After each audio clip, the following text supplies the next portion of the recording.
جب اس شکست کی خبر مدینے پہنچی تو بے انتہا بے چینی پھیل گئی، چونکہ اب حال یہ ہو چکا تھا کہ ایرانیوں کے حوصلے اتنے بلند ہو چکے تھے کہ ان کو یقین ہو گیا تھا کہ وہ تمام مفتوحہ علاقے جو مسلمانوں نے فتح کیے تھے ان سے، اور سیدنا خالد بن ولید رضی اللہ تعالیٰ عنہ کی تلوار نے وہ مسلمان سلطنت میں شامل کیے تھے، وہ تمام مسلمانوں کے ہاتھ سے نکل جائیں گے۔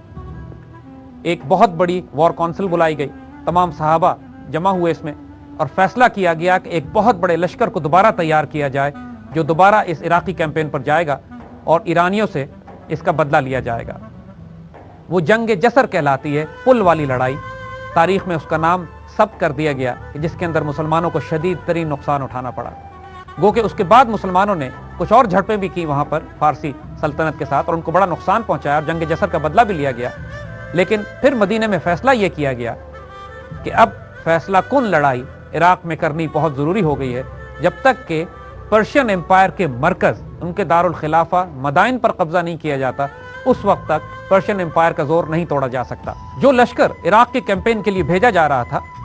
سیدنا عمر رضی اللہ تعالیٰ عنہ نے فیصلہ یہ کیا کہ اس کی قیادت یہ خود فرمائیں گے، لیکن تمام جلیل القدر صحابہ نے آپ کو مشورہ دیا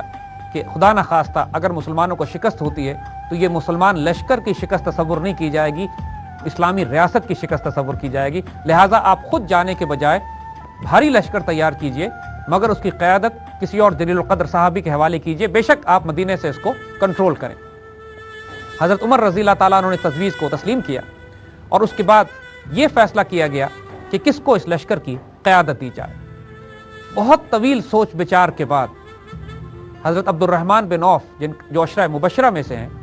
آپ نے حضرت سعد بن ابی وقاص رضی اللہ تعالیٰ عنہ کا نام تجویز کیا، اور بلا اتفاق اس پر تمام صحابہ نے ایگری کر لیا۔ حضرت عمر رضی اللہ تعالیٰ عنہ نے فیصلہ یہ کیا، چونکہ یہ مہم بہت نازک تھی اور بہت زیادہ سٹیکس انوالوڈ تھے خلافت اسلامیہ کے لیے، تو حضرت عمر کا فیصلہ یہ تھا کہ سعد بن ابی وقاص رضی اللہ تعالیٰ عنہ کو کور کمانڈر کے طور پہ بھیجا جائے گا، مگر اوور آل کمانڈ پوری جنگ کی خود سیدنا عمر رضی اللہ تعالیٰ عنہ اپنے ہاتھ میں رکھیں گے۔ یہ بذات خود ایک غیر معمولی اور بہت رسکی فیصلہ تھا، یعنی ایک ایسے تھیٹر آف آپریشن میں کہ 2000 میل دور لڑا جا رہا ہو، اس زمانے میں جب کوئی کمانڈ اینڈ کنٹرول سینٹر اس طرح کے نہیں جیسے آج قائم ہو سکتے ہوں، یہ فیصلہ کرنا کہ جنگ کی ایک ایک اسٹریٹجک ڈیسیشن مدینے سے لیے جائیں گے، اور جو آپریشنل کمانڈر ہے، جو تھیٹر کمانڈر ہے، وہ صرف ٹیکٹیکل آپریشنز کرے گا، یہ ایک بہت غیر معمولی فیصلہ تھا۔ حضرت عمر رضی اللہ تعالیٰ عنہ نے فوج کو جدید طور پر اثر نو تقسیم اور ترتیب دینا شروع کیا۔ یہ پہلی مرتبہ یہ سحری کے اوقات آپ تک پیش کیے جا رہے ہیں کنلے کے تعاون سے۔ اسلام آباد اور اس کے مضافات میں آج انتہاء سحر 5:17 ہے۔ یہ سحری کے اوقات آپ تک پیش کیے گئے کنلے کے تعاون سے۔ تباہ مسلمانوں کی تاریخ میں ہوا کہ گھڑ سوار کیولری کے دستے الگ تیار کیے گئے، اونٹ سوار کیولری الگ تیار کی گئی،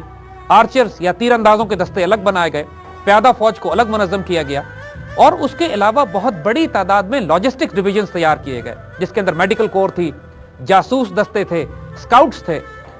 گائیڈز تھے، وہ اور لاجسٹکس اور سپلائی کی وہ تمام ریکوائرمنٹس جو آج کی جدید فوج کے اولین خد و خال ہو سکتے ہیں، ان تمام کو اس دور کے لحاظ سے ترتیب دیا گیا کہ جو اپنے وقت میں بھی کئی سو سال ایڈوانس ملٹری اسٹریٹجی یا ملٹری پالیسی تھی۔ یہ سحری کے اوقات آپ تک پیش کیے جا رہے ہیں کنلے کے تعاون سے۔ لاہور اور اس کے مضافات میں آج انتہاء سحر 5:18 ہے۔ یہ سحری کے اوقات آپ تک پیش کیے گئے کنلے کے تعاون سے۔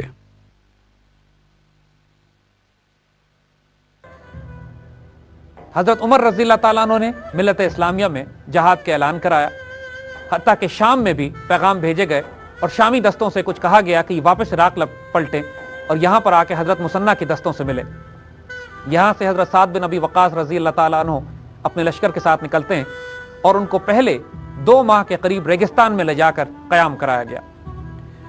اس عرصے میں تمام مسلمان دستوں کی تربیت کرائی گئی، کمانڈ اینڈ کنٹرول سینٹرز کو ری آرگنائز کیا گیا، مسلمان دستوں کو پورے ریگستان میں پھیلا دیا گیا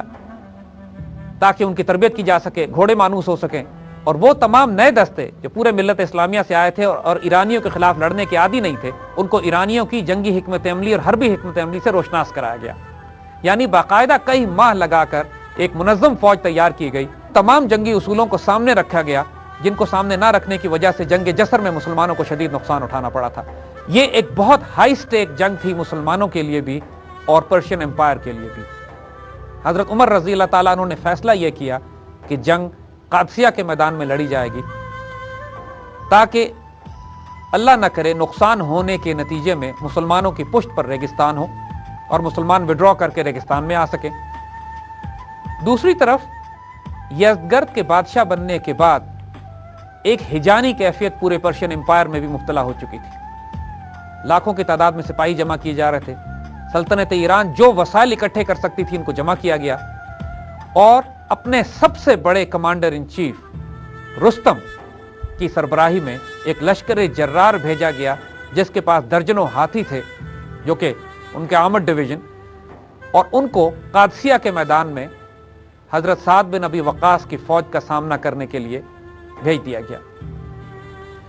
ایران نے اپنی تمام تر عزت، وقار اور طاقت جنگ قادسیہ میں جھونک دی تھی. جس طرح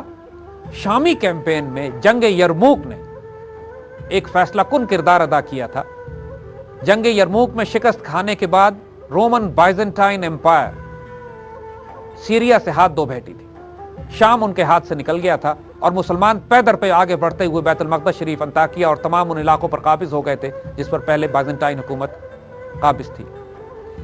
وہ تمام رول جو سیرین کیمپین میں جنگ یرموک نے ادا کیا تھا، پرشین کیمپین میں یہ سعادت، یہ رول جنگ قادسیہ کا تھا.